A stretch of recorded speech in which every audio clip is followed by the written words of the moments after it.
Muy buenos días, buenas tardes, buenas noches. Estamos acá en Venezuela como problema de la filosofía al diálogo.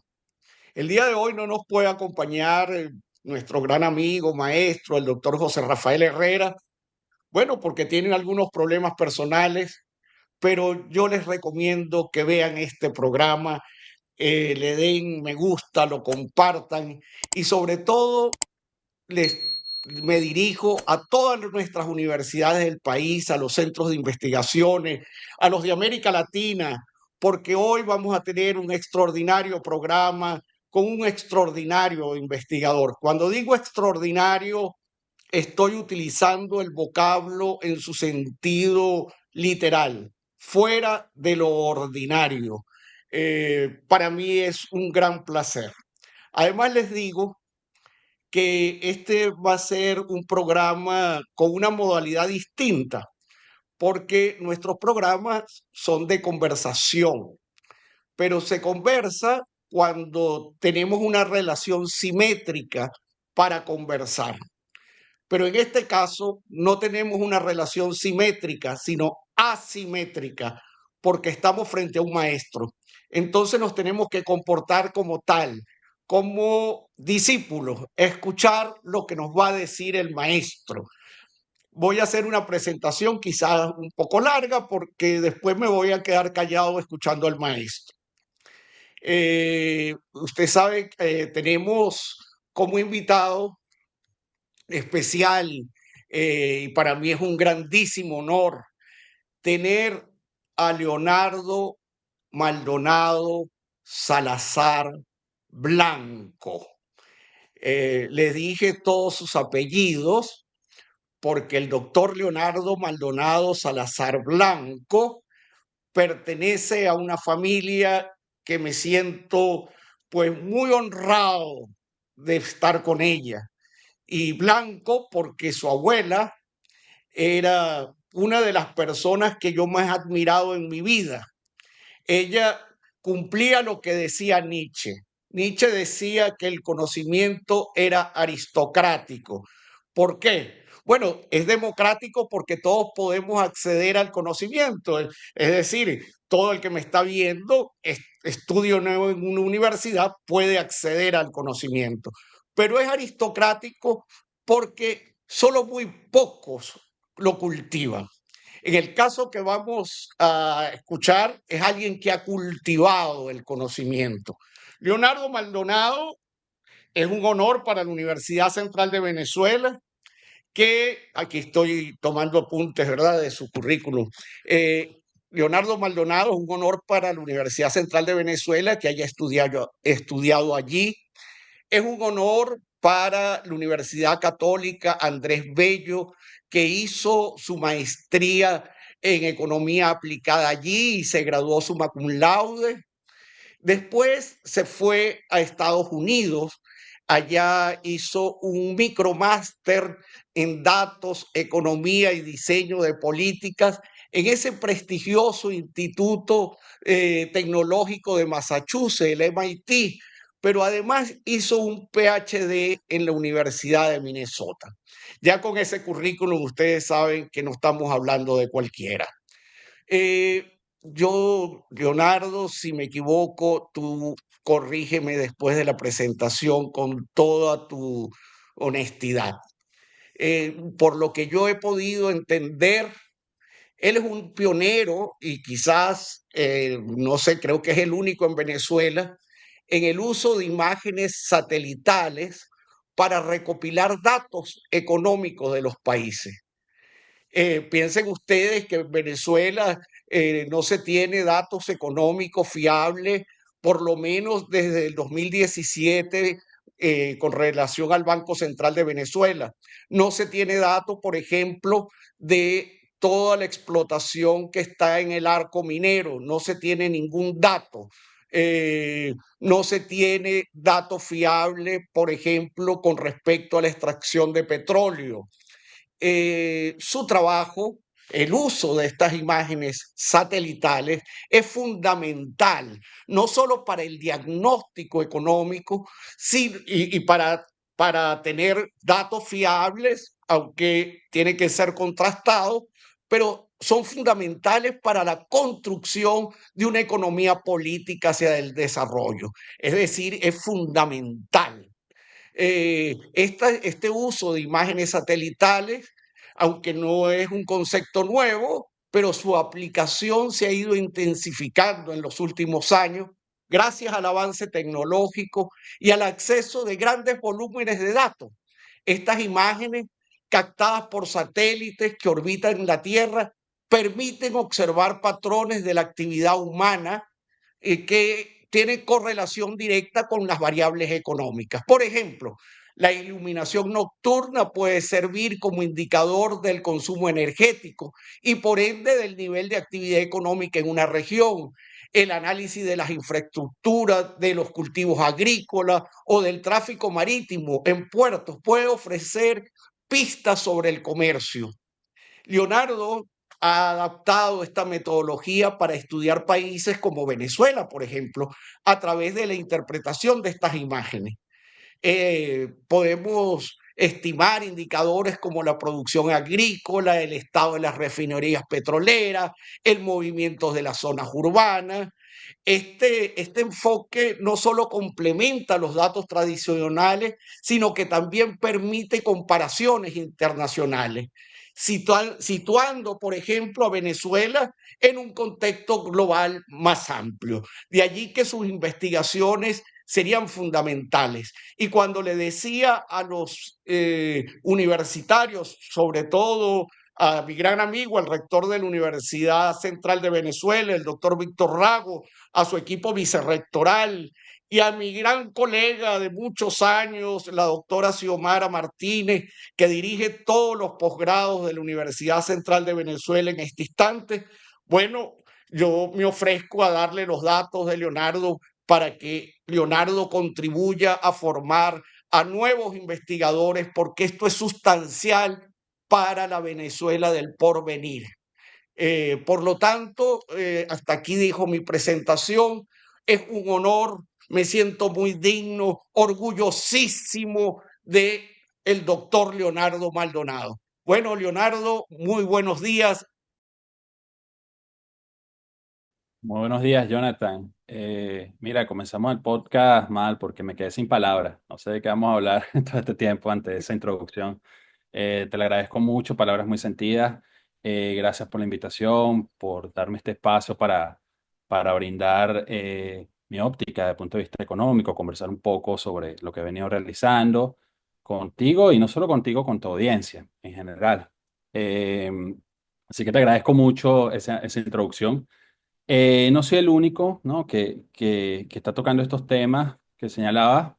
Hay algunas organizaciones como ese Orinoco que está haciendo una muy buena labor tratando de revelar lo que está sucediendo en el arco minero del Orinoco y hay otros colegas que también tratan de involucrarse en este tema, pero sí somos muy pocos, ¿no? Los economistas que tratan de usar estas herramientas para complementar variables económicas o para conseguir variables donde no las hay.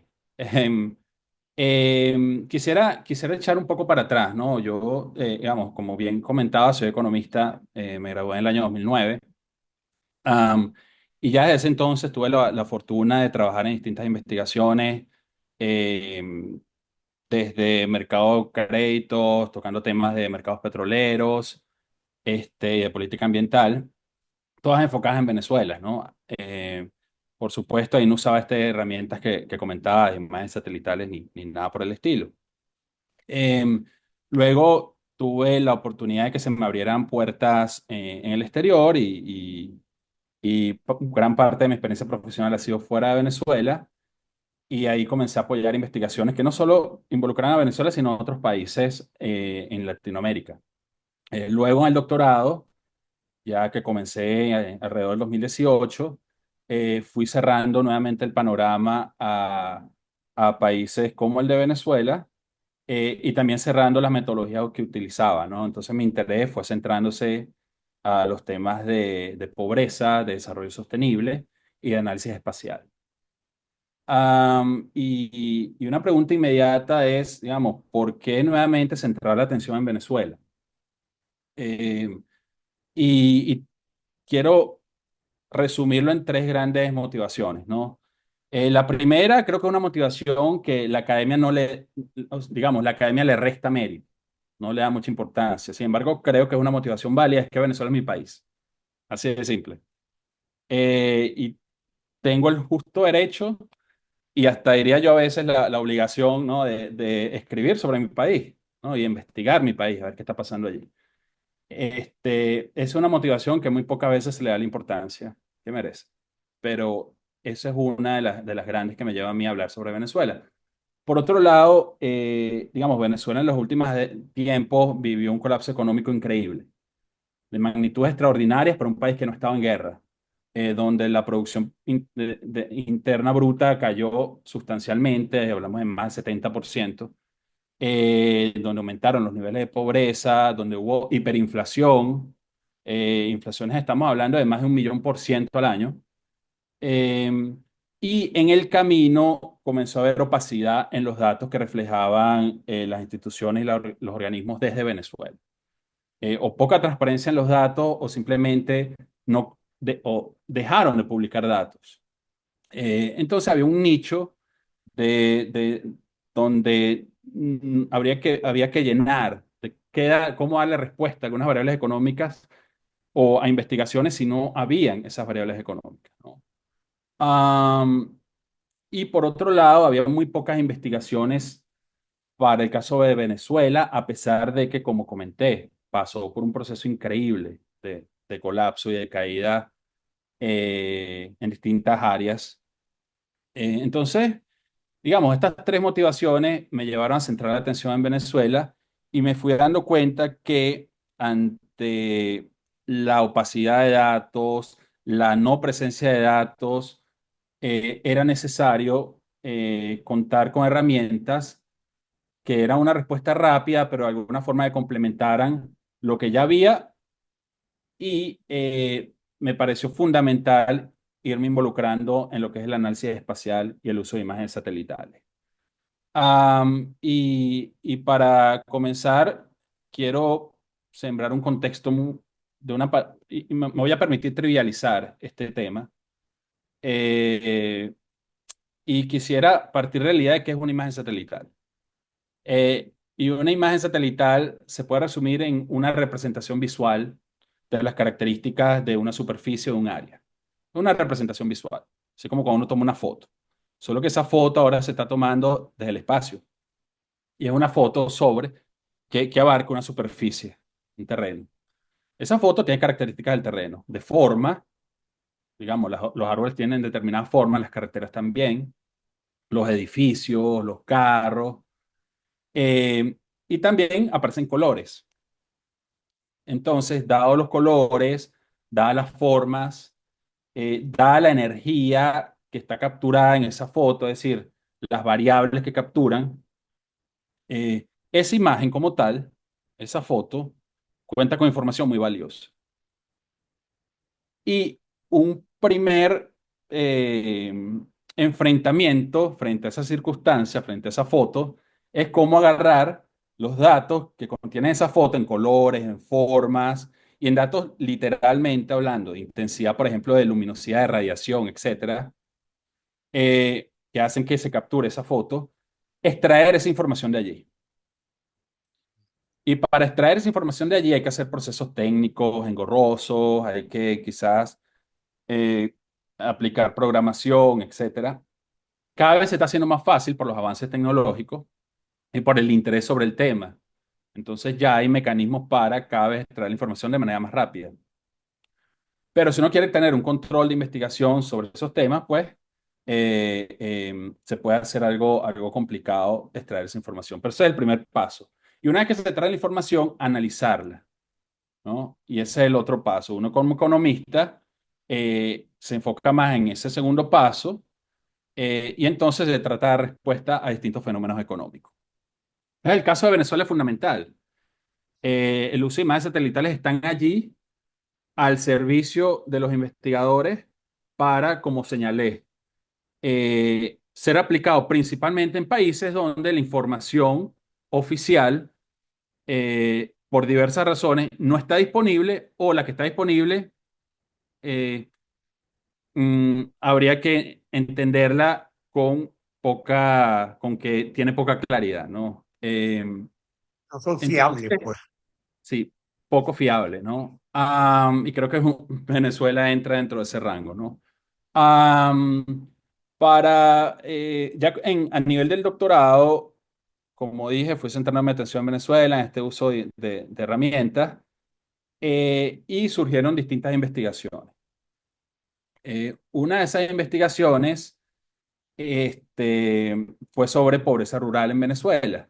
Eh, Venezuela ha sido un país que si bien ha tenido un enfoque agregado, es decir, viendo el país como un todo en materia económica, eh, poco tenemos que decir sobre las regiones, sobre los estados, sobre los municipios, sobre las parroquias. Se vuelve muy importante en momentos electorales, pero deberían ser importantes siempre. No es lo mismo hablar de que Venezuela tuvo una contracción de 80%, de 70% en estos últimos años, si no entendemos que la contracción fue distinta en Caracas, zona urbana, capital del país, tradicionalmente comercial, que en, por ejemplo, Trujillo, zona que tiende al sector agrícola, ¿m? Poco comercial y no tan desarrollada. Entonces la dinámica local les importa. Y esa es como la frase que me lleva a mí a moverme en este ambiente. La dinámica local importa. Entonces desarrollé un trabajo de pobreza rural en Venezuela, eh, tratando de estimar la tasa de pobreza rural a nivel municipal. Y para ese trabajo utilicé imágenes satelitales de luminosidad nocturna, es decir, esa foto lleva consigo datos que indican la intensidad de luz en la noche. Pues extraje esa información y también extraje información de población a lo largo del territorio de Venezuela. Contrasté esas imágenes, hice mis análisis y realicé estimaciones de pobreza rural desde el 2000 al 2020. ¿Y qué noté? Bueno, que hubo una profundización de la pobreza rural en la última década. Y casualmente, en coincidencia con, digo casualmente entre comillas, en coincidencia con la crisis que comenzó entre el 2013 y 2014. Eh, ¿Y en qué magnitud? Bueno, pudiéramos decir tres ejemplos rápidos. Por ejemplo, en el Amazonas, un ejemplo extremo, estamos hablando de que la pobreza rural en el 2014 era alrededor del 74%, dada esta metodología, y aumentó al 90%. Tenemos el caso de Trujillo, que les comenté, donde creció alrededor de 10 puntos. Estamos hablando de un 30% a un 40%. El caso de Miranda también creció, a pesar que Miranda no está catalogado como un estado rural. Creció de 8% a alrededor de 11%. Entonces ese fue un primer trabajo que obtuvo notoriedad en Venezuela, eh, y fue uno de los primeros que se desarrollaron en ese estilo para Venezuela. Am, Luego, no sé si recordarás, Jonathan, yo estoy seguro que sí, y tu audiencia también. En el 2023, por septiembre, comenzó a sonar la cárcel de Tocorón en Venezuela. Yo no estaba en Venezuela, pero comenzó a sonar, ¿no? Sí. Eh, y surgió ¿y por qué sonó? Por lo que se conoció como la operación Liberación Cacique Guaycaipuro, creo. Entonces, trataron de ingresar a Tocorón para la ubicación de un PRAN. Y el tema allí es que en los noticieros se hizo eco de que internamente la cárcel de Tocorón había cambiado. Y había cambiado en cuanto a infraestructura, que favorecía muchísimo más de lo convencional a los que estaban dentro del penal. Ah, entonces, inmediatamente al ver las noticias, yo no me encontraba en Venezuela, dije, oye, caramba, y creo que es válido lo que pasó por mi mente. ¿Será real esto? Es decir, ¿hay manera de contrastar la opinión periodística con una información que corrobore eso? Bueno, ahí surgió otra aplicación de las imágenes satelitales. Entonces fui a Google Earth disponible para todo, es libre. Eh, y comencé a hacer un estudio de cómo había evolucionado la cárcel de Tocorón in- en cuanto a infraestructura en los años del 2001 hasta el 2023. ¿Y qué conseguiste?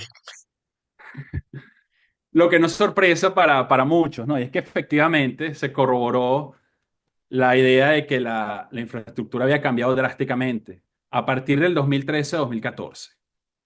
De hecho, comenzaron a aparecer dentro de la cárcel no solo más hacinamientos, es decir, había una cárcel sobrepoblada, sino que también infraestructura que favorecía mucho a los que estaban allí. Comenzó a construirse piscinas, comenzaron a construirse, se comenzó a construir una cancha de béisbol, un campo de béisbol dentro del penal. Comenzaron a aparecer zoológicos, clubes nocturnos con las mesas. Todo eso se observa en las imágenes. A partir del 2013 ya estaban abriéndose los espacios para la piscina. Y ya en 2014 en adelante ya comenzó a aparecer el agua en la piscina, comenzó a formarse el campo de béisbol, etcétera, etcétera. Algo que no es normal en otros países. Eh, entonces se corroboró, es decir, hay evidencia ahora formal de que eso no quedó en mera opinión, sino que existió y existe. Habría que verse en este instante cómo está. Es un trabajo que no he hecho, pero lo dejo a disponibilidad. Con meterse en Google Earth, ubicar dónde está la cárcel de Tocorón, sería un ejercicio aplicado interesante hoy en día. Pueden hacerlo, es gratis, y pueden observar y después me cuentan y nos cuentan a nosotros, Jonathan, nos dejan el comentario de cómo vieron la cárcel de Tocorón. Eh, bueno, eso habla de la utilidad de este tipo de imágenes para tratar de descifrar qué está sucediendo en países como los de Venezuela, donde puede haber opacidad de la información. Eh, Esto me llevó a mí a ir pensando también en un proyecto con el uso de imágenes de luminosidad nocturna, eh, para tratar de comprender cómo había evolucionado la intensidad de luz en las parroquias en Venezuela. ¿Y por qué hago referencia a intensidad de luminosidad? Porque la luminosidad nocturna está relacionada con actividad económica en distintos grados, pero está relacionada. Dinos un En- ejemplo. Sí, por ejemplo, el hecho de que una imagen capture en la noche luz en una carretera quiere decir que en esa carretera pasa gente, hay postes de luz, es decir, hay actividad en esa carretera. Sucede igual en las zonas urbanas.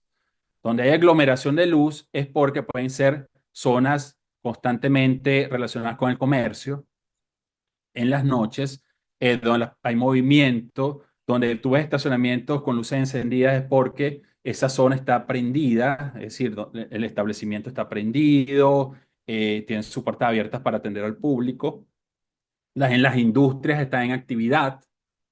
eh, entonces, de alguna forma está relacionado. Em, ¿Y qué sucede? Que bueno, me parece una variable muy importante para ir descifrando el comportamiento de la actividad económica en las regiones, en los estados, en los municipios, en las parroquias. Entonces, en mi página web, Leonardo J. Maldonado, pueden conseguir una pestaña de proyectos, que son proyectos individuales, donde hago muestra de cómo ha evolucionado esa intensidad de luminosidad nocturna a nivel parroquial para Venezuela. Eh, Desde el 2012 hasta la actualidad. Entonces ahí pueden notar, por ejemplo, cómo la intensidad de luminosidad ha venido cayendo. Y eso corrobora también el colapso económico que está viviendo Venezuela. Porque esa intensidad normalmente debería ir en aumento. ¿Ok? Esa intensidad de luminosidad. O sea, la luz en las noches debería ir en aumento si el país va siendo próspero, los países emergentes. Pues en el caso de Venezuela está sucediendo lo opuesto. Y sucedió lo opuesto hasta alrededor del 2019 o 2020.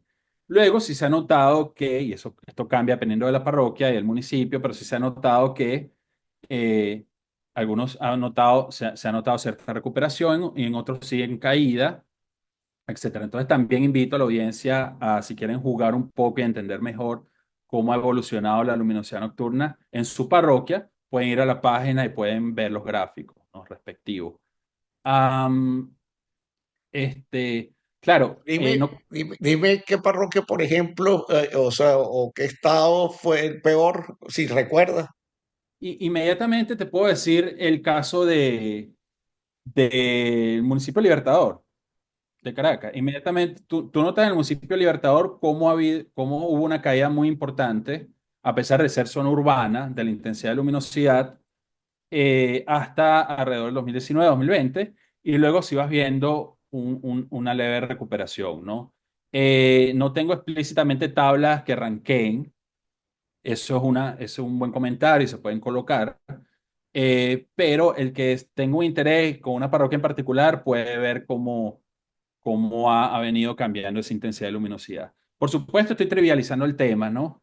La adopción de nuevas tecnologías dificultan entender las imágenes de luminosidad de la misma manera en el futuro como se están entendiendo actualmente. Te pongo ¿Puedes el caso, explicar eso? por supuesto, te pongo el caso de Milán. Milán en Italia. Nos estamos distanciando de Venezuela, pero quiero referirme a este punto porque es un caso que dentro del mundo de imágenes satelitales es importante y de luminosidad nocturna.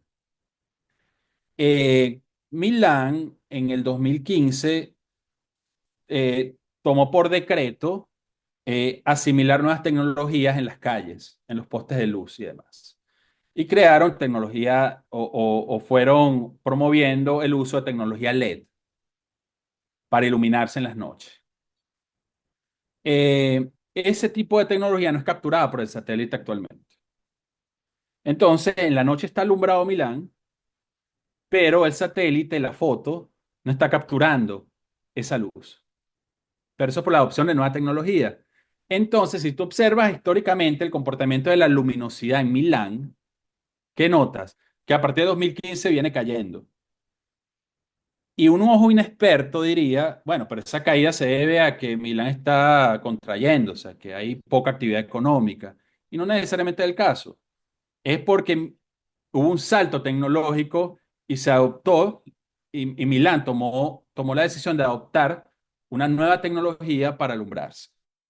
Entonces, digamos que hay sus caveats, hay sus limitaciones, pero se debe sentar la base. Y lo que yo he venido tratando de hacer en la medida de lo posible es ir creando una base que luego permita a nuevos investigadores refinarla y crear nuevas investigaciones sobre el tema, esperemos para Venezuela, ¿no? Em, y también he venido creando el debate. Eh, Cosa que me parece irónico porque creo que el debate de por qué la dinámica local importa, del cómo podemos usar nuevas tecnologías para explicar esa dinámica local, no debería venir desde uno, debería venir desde Venezuela y desde las instituciones correspondientes como el Instituto Nacional de Estadística, por ejemplo, que en este instante, Jonathan, te soy muy franco, no sé si existe. Eh, no conozco. Ahorita yo intento ingresar al INE y aparece información allí, no sé quién la coloca, no aparece la información necesaria para que los investigadores en economía avancen sus estudios locales. Entonces, por eso es que también he tratado de usar mi página al respecto. Hay otro estudio más reciente que va a salir bajo la editorial Ediciones Venezuela, eh, donde trato de contrastar la situación de Venezuela de desigualdad con todo el resto de los países de Latinoamérica. Eh, y la conclusión de ese estudio, ahí nuevamente uso imágenes satelitales de luminosidad nocturna, uso población, eh, corrijo por los efectos migratorios y ¿qué concluyo? Algo alarmante también. Tristemente, digamos, no son buenas noticias. Es que Venezuela ha sido el país donde la desigualdad ha crecido más. Entre los pocos países donde la desigualdad ha crecido, Venezuela es donde ha crecido más la desigualdad en los últimos tiempos, dentro de Latinoamérica. Y es el único país de Latinoamérica donde se ha notado una caída en los últimos años de la intensidad de luminosidad respecto de la población. El único país. Entonces eso es una muestra de que si existe un colapso económico y no solo es meras opiniones, ¿no? Leonardo, eh, Sí. también entiendo que con eh, estos instrumentos de análisis, tú también puedes saber eh, en términos de los cultivos, si se cultiva, no se cultiva, la producción petrolera. ¿Nos puedes comentar sobre eso? Que yo creo que es muy importante, sobre todo para aquellos centros de investigación que no tienen datos. Y ahí voy a decirte al revés una cosa que dijiste. Tú dices, nos debería ser de Venezuela. No, ya sabemos que Venezuela es un desastre. Gracias a Dios tenemos investigadores como tú que se están preocupando por eso. Sí, por supuesto. Te diría que la aplicabilidad va mucho más allá de lo que he venido conversando, ¿no? Em, y que ni siquiera diría yo estamos en la ola todavía, pero se vendrá, ¿no? Y me parece que desde ahora mostrar interés nos pondría a los investigadores en Venezuela dentro de los, sobre todo economistas, dentro de los primeros, ¿no? Que se monten en la gran ola que va a estallar luego, ¿no? Sí, la aplicabilidad es diversa. Se usa mucho las imágenes satelitales para identificar para clasificar el terreno en los países. Por ejemplo, todavía no me he involucrado 24/7 todo el tiempo con este tema, por cuestiones de tiempo, pero el interés está, y es que se puede usar imágenes satelitales para saber qué porcentaje, por ejemplo, de Anzoátegui es rural y qué porcentaje es urbano, qué porcentaje de Anzoátegui tiene agua, la calidad del agua. Podemos saber la calidad del agua del río Guaire en Caracas, por ejemplo. Eso se los dejo allí. Podemos entender el porcentaje de bosque saludable, de salud vegetal. Podemos saber la infraestructura y la calidad de esa infraestructura de los edificios. Se pueden saber el nivel de desarrollo de las carreteras y si aparecieron carreteras ilegales o no en zonas como de minería, por ejemplo, o de tráfico de drogas. Se pueden saber qué se está cultivando. Y fíjate que cuando voy conversando, voy cayendo en cuenta de que es una herramienta no solo valiosa, ya eso lo sabíamos, sino que peligrosa para regímenes y para gobiernos que traten de coartar las libertades, ¿no? Porque te revela mucho más de lo que ellos quisieran mostrar. Y lo revela sin necesidad de que uno esté en los países. Entonces, me parece muy valioso que se comience a hablar sobre este tema. Es decir, Am, que pregunto ahí, es decir, para la audiencia, que se puede saber efectivamente, suponte, en Valencia se está cultivando naranja, tal proporción de terreno sobre naranja, en el Amazonas hay un cultivo de marihuana, así con esa precisión. Así con esa precisión, porque, claro, no es fácil. Hay un análisis riguroso que hay que hacer Claro. en el camino y al final del día son inferencias estadísticas, hay rangos de probabilidad, pero sí se puede tener estimaciones.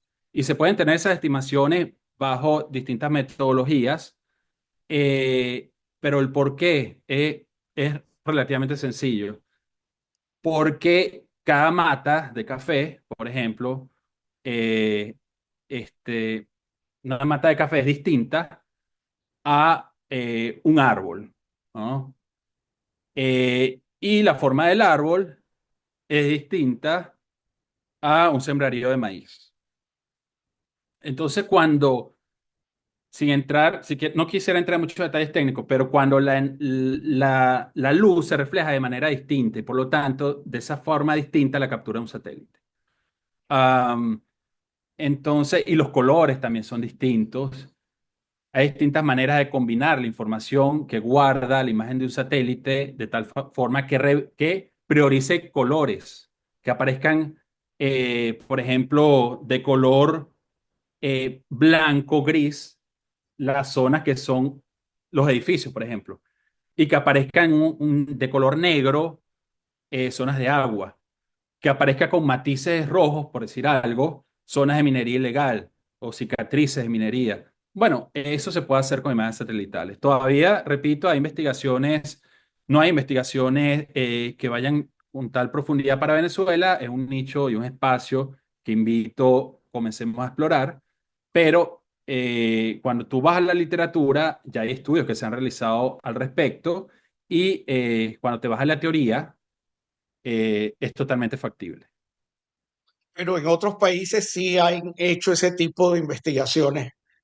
Sí, y están en camino de avanzarlas, ¿no? Y me gusta conversar sobre un tema, por ejemplo, en Paraguay ya se está hablando de la adopción de tecnologías sensores remotos, o sea, el uso de drones, donde esa cámara no está en un satélite, sino que está en un dron, y pasan el dron a lo largo de cultivos.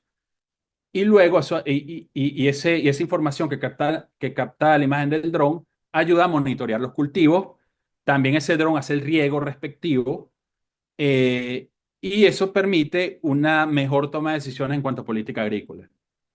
Em, También hay estudios en Colombia de una colega de la Universidad de Minnesota. Ella se está enfocando en el uso de imágenes satelitales, está viendo Colombia, es su país, y aparte Colombia tiene mucho que decir al respecto, para identificar la calidad del agua. Y eso es una tarea pendiente también para Venezuela en la que podemos Y el involucrar. grado de error, ¿cómo verificas que lo que estás diciendo tiene un nivel de, aunque sea una aproximación, decir, mira, la aproximación de este dato es del 70-80%, ¿no? ¿Cómo lo hacen? De una manera más sencilla de lo que se cree, y es contrastando la información que se consigue del satélite y de los estudios que uno haga con lo que está realmente en el lugar. Entonces se saca una muestra, por ejemplo, uno va a una zona de Venezuela en particular, y saca muestras de terreno, de que aquí se está cultivando maíz. Tú hablas con el agricultor y te dice, sí, aquí yo estoy cultivando café. Vas a otro lugar y aquí confirma de que solo hay árboles. Y aquí confirma de que se está sembrando maíz, ¿no? Naranja, etcétera. Entonces, tú haces esa confirmación real en la zona y luego lo contrastas a partir de la muestra con lo que tienes con imágenes satelitales. Eso te da una banda de probabilidad, ¿no? Eh, Y si como, no, si no haces y, eso, queda en un mero ejercicio de inferencia estadística que también es muy valioso, sobre todo cuando no tenemos ningún tipo de información, al menos para sentar la base. y el cálculo de error, ¿pudieras decirlo? ¿Cuál es el límite superior, inferior, más o menos? Claro, varía dependiendo de la muestra, pero en los estudios realizados estamos hablando de que pueden conseguirse un nivel de confianza de hasta 80%. Depende de la metodología. Hay metodologías que si llegas a una confianza de 60%, aunque parezca poco, ya es más que suficiente si no has hecho el proceso de muestreo dentro del territorio de un país. Pero si haces el proceso de muestreo, eso refina tus resultados, y ese valor de 60% puede llegar a aumentar hasta un 80, hasta 90%, dependiendo de las áreas. Varía dependiendo de las áreas, dependiendo de tu muestra, pero puede llegar a esos niveles. Oye, qué Entonces, bien. esto es muy valioso también. ¿Por qué? Porque las cuentas nacionales normalmente se calculan a partir de información oficial, ¿no? Y para tomar decisiones se toma en cuenta pues, lo que indican, lo que indican esas cifras, ¿no? Eh, pero el uso de estas imágenes satelitales llegó para complementar esta información de cuentas nacionales y a veces sirven hasta de auditoría. Entonces hay ejemplos donde se usan, y voy a retomar lo de luminosidad nocturna, la luminosidad para relacionarlo con lo que indican las cuentas del Banco Central de Venezuela en cuanto a Producto Interno Bruto. Eh, Hay países, por ejemplo, que tienen información de cómo ha evolucionado el Producto Interno Bruto eh, a nivel regional. Venezuela no es uno de esos. Y con el uso de imágenes satelitales podemos llegar a tener estimaciones que se pueden refinar si sabemos la clasificación del terreno, es decir, cuánto se dedica al cultivo, qué tipo de cultivo, etcétera. Un caso muy famoso de hace un par de años atrás, el, el autor fue Luis Martínez. Él hizo un estudio eh, donde contrastaba actividad económica con luminosidad nocturna, clasificando a los países, lo hizo para varios países, clasificó a los países en cuanto a su nivel de bien sea democrático o autoritario. Eh, ¿Y qué concluyó? Que en los países autoritarios las cifras oficiales de actividad económica distaban mucho más de lo que indicaba por intensidad de luminosidad nocturna que los países eh, más abiertos, más demócratas, de más libertades. Es decir, los errores de medición en las cuentas nacionales, lo que dice el Banco Central, dista mucho más de lo que uno como investigador independiente calcula en los países autocráticos de los países más democráticos. Así que esto también valida el uso de estas tecnologías en países emergentes, ¿no? Am, Es decir, sí, que también pudiéramos calcular en términos de la producción diaria de petróleo, por ejemplo, en Venezuela, con esta técnica. sí, es correcto. Y esa es una muy buena pregunta y tengo un ejemplo muy claro que a mí me gusta mencionarlo porque me resulta extremadamente interesante y creo que a tu audiencia también. Y es el caso de que hubo un estudio en el 2017 de varios autores eh, que intentaron dar respuesta a cómo se estaba financiando o en qué cantidad o cuáles eran los recursos que tenía el Estado Islámico en Siria para llevar adelante sus actividades. El Estado Islámico tomó campos petroleros en Siria y de allí venían sus ingresos a través del mercado negro y la explotación de petróleo. Y estos investigadores se dieron a la tarea de estimar esos ingresos. ¿Y cómo lo hicieron? Mira, para tú explotar el petróleo, tradicionalmente tú tienes que quemar gas en el camino. Tú vas quemando gas para extraer petróleo. Esa quema de gas la captura el satélite. Entonces tú estás viendo puntos amarillos, por llamarlos así, donde se está quemando el gas. Y eso tú lo observas en Venezuela. Si tú ves Monaga, tú ves una quema de gas muy importante en los campos petroleros de Monaga. No siempre esa quema de gas se relaciona con producción petrolera. Tú puedes estar quemando gas sin necesidad de que estés produciendo petróleo. Eh, Eso es una limitación. Pero normalmente, en momentos tradicionales, si estás produciendo petróleo, a eso se debe la quema de gas. Entonces, bien, partiendo de ese supuesto, estos investigadores hicieron algo muy interesante. Agarraron el volumen de la quema de gas que notaba en la imagen satelital y usaron eso para cuantificar la producción petrolera que estaba haciendo que estaba teniendo el Estado Islámico. Y con precios internacionales y con esa producción en petrolera que estimaron, también pudieron estimar los ingresos. Y por supuesto, eso fue uno de los trabajos pioneros al respecto, que luego derivó en tener un mejor entendimiento de cómo se financiaban los grupos terroristas en el mundo. Entonces, digámoslo así, que también con este tipo de tecnología pudiéramos saber cuánto se estaría produciendo, nuevamente con un nivel de confianza, pero pudiéramos tener una idea al menos de cuánto está produciendo Venezuela en sus campos petroleros. Em, Cosa que sería muy importante porque digamos que en Venezuela hasta ahora solo entendemos la producción petrolera desde lo que nos dice PDVSA en fuentes directas o fuentes secundarias, ¿no? Este, pero sería interesante ir explorando una fuente, una tercera fuente, ¿no? Sí. Entonces, al final del día, como has notado, es muy diverso lo que tú puedes hacer con este tipo de tecnologías. Y por eso aprovecho estos espacios de difusión y te agradezco enormemente, porque forma parte de nuestra tarea como investigadores, como académicos y como meros ciudadanos interesados en entender nuestro país, de esparcir la voz, de que hay cosas, de que no es necesario quedarnos en la idea de las opiniones y de los comunicados oficiales, sino que podemos hacer nuestra labor de buscar maneras creativas de darle respuesta a donde no quieren que, que le demos, ¿no? Yo te digo algo, y siempre desde el punto de vista de la curiosidad académica, indistintamente del gobierno, inclusive.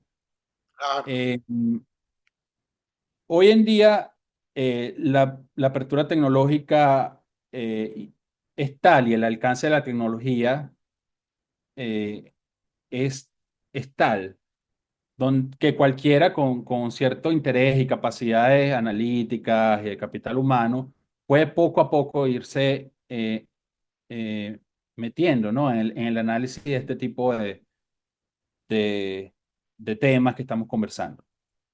E Leonardo, indistintamente, te quiero hacer una pregunta muy personal, a ver, ¿qué me contesta? Eh, eh, si yo me pongo de acuerdo con los profesores de la Universidad Central de Venezuela, ¿tú estarías dispuesto a dar un curso a los que están estudiando el doctorado en economía sobre esto, por ejemplo?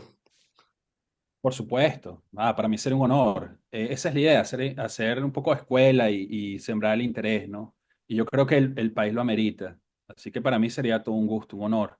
Mira, la idea central es que por más que los gobiernos, indistintamente del gobierno, deseen tapar el sol con un dedo, hay mecanismos para que hayan auditorías independientes, ¿no? Para tomar posturas activas frente a lo que los gobiernos puedan decir.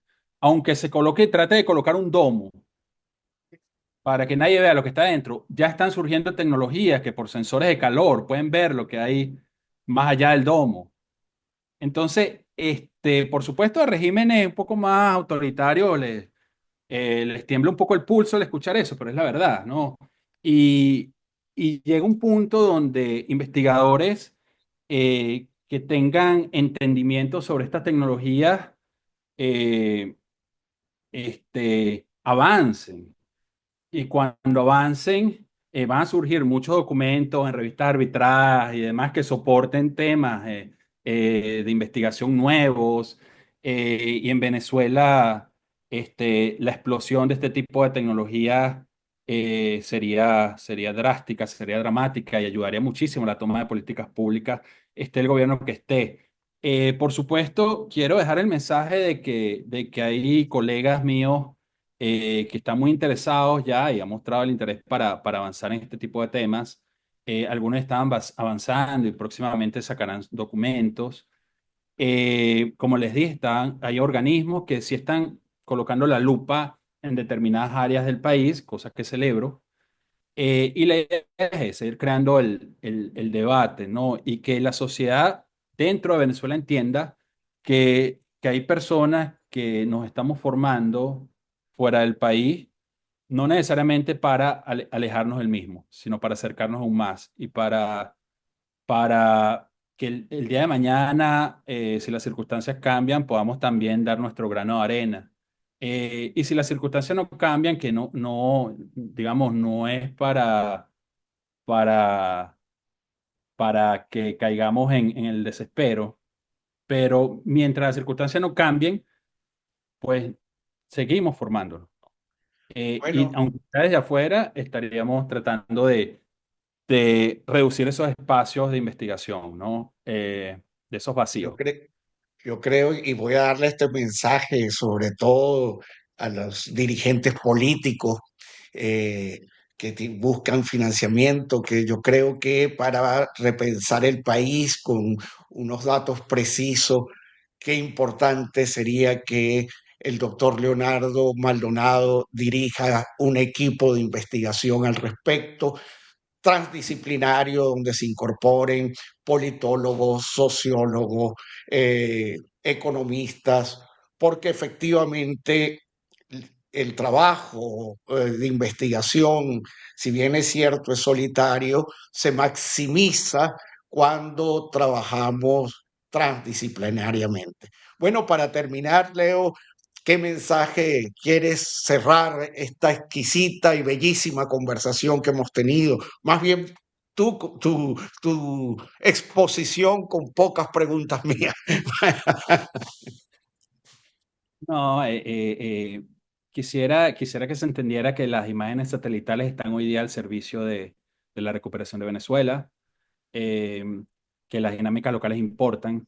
Es decir, no hay que ver ya solamente hoy en día los países como un todo, sino que hay que entender lo que está sucediendo dentro de cada país muy bien para luego escalar y sacar análisis agregados, que no es lo usual. Y quisiera dejar abierto también los canales de comunicación para cualquier persona que se quiera comunicar conmigo o también pase por ti. Y bueno, y comencemos a crear, como tú bien dijiste, ¿no? Esparcir la voz y comenzar a crear interés, más interés sobre el tema y sobre la necesidad del uso de tecnologías que complementen lo que ya existe o que permitan crear donde no hay. Muchísimas gracias, Jonathan, nuevamente por abrirme este espacio y por las palabras iniciales que las llevaré conmigo por, por- por mucho tiempo. Y nada, y quedo a la orden en cualquier cosa de ahora en adelante, lo que se necesite. Bueno, yo quiero terminar diciéndole a ti, a la audiencia, que como venezolano me siento profundamente orgulloso de haber escuchado a este joven investigador de nuevas generaciones, que son el pilar, como lo creo profundamente, que las universidades, los investigadores son el pilar de la transformación de un país. Y Leonardo Maldonado Salazar Blanco es un ejemplo de ello. Muchísimas gracias, Leonardo. Nos vemos. Chao. Hasta luego. No se olviden de compartir este programa. Me gusta y para adelante. Venezuela triunfará. Chao. Muchas gracias.